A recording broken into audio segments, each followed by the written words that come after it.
Oke teman-teman, di video kali ini karena sudah pakai peci kayak gini ya, kita bahasnya sedikit serius teman-teman. Di sini saya membicarakan ya mengenai konten sebelumnya yang sudah saya bahas, yaitu mengenai kritikan ya, mengenai Ustadz Adi Hidayat yang menyamakan surat Yohanes dengan Maryam teman-teman ya. Yohanes 3 ayat 16. Yang orang Islam tahu nggak ayat Quran terkait dengan Isa? Mirip ya? Yohanes dengan Maryam dikatakan mirip. Nah, banyak teman-teman muslim yang mempertanyakan akan hal tersebut teman-teman. Bahwasanya surat ini tidak ada kemiripannya sama sekali, karena di sisi lain di surat Yohanes tersebut yaitu membicarakan tentang anak Tuhan, di mana Bapa mempunyai anak Tuhan yaitu Yesus. Tetapi yang dibicarakan di surat Maryam adalah bahwasanya Nabi Isa adalah hamba Allah. Dia hanya utusan Allah Subhanahu wa taala, atau yang disebut dengan nabi teman-teman ya.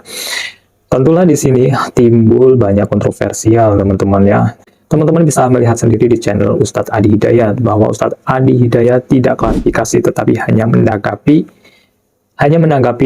mengenai polemik tersebut, polemik saat ini. Justru kita-kita lah ya yang mengkritik, wah ini mendapatkan ceramah, mendapatkan kritikan balik teman-teman, bahkan dikatakan memframing, dikatakan hoax, dikatakan suka mencari sensasi dan lain sebagainya. Apakah yaitu ada framing yang tidak baik, ditujukan dengan cara yang tidak benar, hanya untuk mendapatkan hal-hal yang kontroversial. ya, apakah ini sebuah tanggapan yang baik? Seharusnya apa yang dilakukan Ustadz Adi Hidayat adalah menanggapi substansial masalah tersebut. Apa kepentingannya menyamakan, memiripkan antara surat Yohanes dengan surat Maryam tersebut teman-teman? Kalau kita melihat sebuah kritikan, arti kritikan itu tidak semerta-merta menjatuhkan, tapi sebagai manusia, tentu manusia itu tempat salah dan lupa. Sebagaimana Ustadz, selagi dia adalah seorang manusia yang hidup di dunia ini, pastilah tidak luput dari kesalahan maupun dosa teman-teman ya. Tetapi jika orang tersebut sudah melakukan kesalahan, sudah melakukan dosa, maka kita berhak mengingatkan teman-teman ya.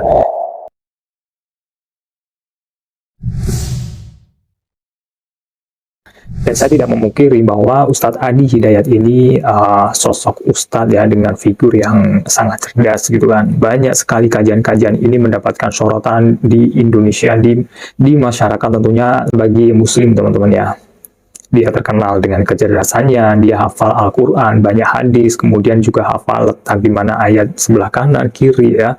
Dan saya pun mengapresiasi hal tersebut teman-teman, bahwa Ustadz Adi Hidayat ini memiliki kecerdasan yang luar biasa. Tentu saya juga menyimak beberapa kajian Ustadz Adi Hidayat, dan saya juga kagum dengan Ustadz Adi Hidayat. Tetapi seperti kemarin polemik tentang masalah surat musik, surat pemusik, ada lagi yang dikatakan bahwasannya sahabat Nabi ada yang menjadi pemusik. Nah, ini saya kurang setuju teman-teman. Juga permasalahan video yang sekarang sedang ramai dibicarakan teman-teman ya, mengenai kemiripan surat ini. Saya juga tidak setuju jika dikatakan surat Maryam dengan Yohanes ini mirip.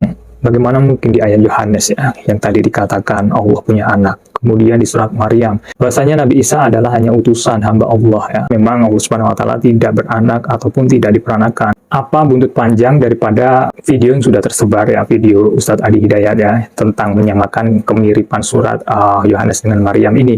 Buntut panjangnya adalah banyak sekali sekarang teman-teman muslim ya yang bereaksi menanggapi tentang video tersebut. Tetapi justru teman-teman muslim ini kecewa teman-teman ya, mengenai tanggapan Ustadz Adi Hidayat. Kenapa sosok Ustadz Adi Hidayat ya, yang kecerdasannya luar biasa, keilmuannya luar biasa, hafal Al-Quran, kemudian hafal hadis juga, tetapi ketika menanggapi hal-hal ini ya, yang dianggap ini adalah polemik, justru dia malah menyalahkan orang-orang yang mengkritisi beliau. Padahal orang-orang tersebut bukan bermaksud benci, bukan bermaksud untuk menjatuhkan, tetapi kritikan adalah kritikan membangun. Ketika ada orang-orang yang salah, ya kita berhak meluruskan sesama muslim. Watawassaw bil haq, watawassaw bis sabr ya.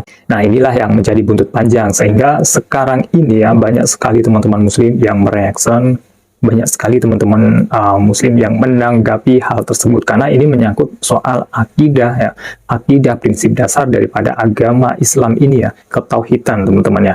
Tidak ada pernyataan di Al-Quran bahwa ada ayat yang menyatakan Allah ini punya anak, punya bapak, ataupun punya yang setara dengan Allah ya. Bahkan sudah sangat jelas Allah Subhanahu wa taala berfirman ya di dalam surat Al-Ikhlas ya, Qul huwallahu ahad, Allahus somad, lam yalid walam yulad walam yakul lahu kufuwan ahad ya. Tidak ada Allah yang punya bapak, anak, ataupun yang setara dengannya, teman-teman. Ini sudah dipatenkan ya. Nah, sekali lagi saya tegaskan bahwa kritikan adalah sebuah jalan ya, meluruskan seseorang apabila dirasa apa yang disampaikan seseorang tersebut menyalahi atau melenceng, teman-teman. Bukan berarti untuk menjatuhkan ya, jangan sampai salah ya. Kritikan adalah sebuah pengingat, teman-teman. Bahkan kritikan ini adalah salah satu bentuk kasih sayang, bentuk cintanya kita kepada ulama ya, sekelas Ustadz Adi Hidayat. Dia juga manusia biasa, teman-teman, bisa tempat salah dan lupa, ini udah pasti ya. Bahaya sekali kalau Ustadz Adi Hidayat ini diklaim anti kritik. Ustadz Adi Hidayat tidak mau dikritik, ini sangat bahaya sekali. Jadi intinya sebuah kritikan ini adalah sebuah pengingat yang untuk Ustadz Adi Hidayat agar lebih baik lagi ya. Jangan dijadikan sebuah kritikan ini adalah sebuah framing, ingin menjatuhkan. Tapi sebaliknya, kritikan adalah sebuah pengingat agar kita menjadi lebih baik lagi ya. Apalagi yang mengkritik sekarang ini orang-orang yang berilmu juga ya. Ada salah seorang ustaz yang membuat satu majlis dengan orang Kristian dan dia nak collabkan antara Al-Quran dengan Injil. Yang mana orang Kristian ini berani dengan jelas dia katakan bahawa dalam Yohanes 3 ayat ke-16 bahawa Tuhan kerana sayang rahmatnya kepada umatnya, bahkan dia hantar anak tunggalnya kepada manusia, dan siapa yang beriman kepada anak tunggalnya maka dia akan dapat berkat. Lalu ustaz ini membacakan surah Maryam ayat 30 dan 31. Qala inni abdullahi atani alkitab wa ja'alani nabiyya wa ja'alani mubarakan aynama kuntu wa awsani bis salati waz zakati ma dumtu hayya. Yang 30 dia tak terjemahkan, dipotong yang ke-31 dikatakan bahawa Nabi Isa itu diutus untuk memberikan berkat kepada seluruh umat manusia. Ini niatnya nak mengajak orang sama-sama bahawa ajaran Kristian dengan ajaran Islam itu sama. Ini bukan toleransi tapi ini kolaborasi. Kenapa? Substansinya adalah memiripkan ayat Maryam dengan Yohanes. Bukan panjang lebar mengenai siapa Nabi Isa, siapa asal-usul Yesus dan lain sebagainya, tetapi substansinya adalah ayat tersebut, dua ayat tersebut. Nah, ini seharusnya Ustadz Adi Hidayat ini melakukan klarifikasi, menjelaskan sebenarnya situasi tersebut seperti apa, agar teman-teman yang lain pun bisa tercerahkan, teman-teman. Bukan malah memvonis kalau orang-orang yang menanggapi video tersebut dianggap sebagai framing, hoax, dan ingin mencari ketenaran dan lain sebagainya. Ini salah, teman-teman. Mungkin itu saja, teman-teman, ya video kali ini. Nantikan video selanjutnya ya. Akhirul kalam, wassalamualaikum warahmatullahi wabarakatuh.